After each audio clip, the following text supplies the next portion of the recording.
Ito yung triple bowline. Kung gusto mong itong matutunan, halika at gawin natin. Ang pagbubuhol ng triple bowline, ito yung mga ginagamit ng mga rescuer or yung mga hikers, yan, mga Bureau of Fire, yan, mga climber, yan. Sila yung gumagamit nito madalas kasi ito yung mga inaangkor nila doon sa mga bato o doon sa mga sanga, nilalagyan nila ng karabiner. Itong ating tali ay gumawa lang tayo ng loop na ganito. Ayan.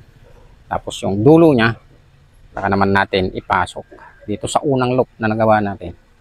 Ayan, yan, ganyan siya. Itong dulo niya, idaan natin dito sa ilalim. Yan o, ilalim. Saka natin hilain at ipasok dito sa loop na dalawa na unang ginawa natin. Ayan. Saka naman natin hilain at ipantay dito sa dalawang loop.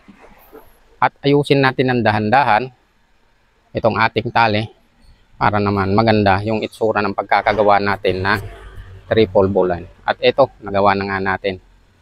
So, kung may bago ka na namang natutunan, huwag kalimutang mag-like, comment, follow for more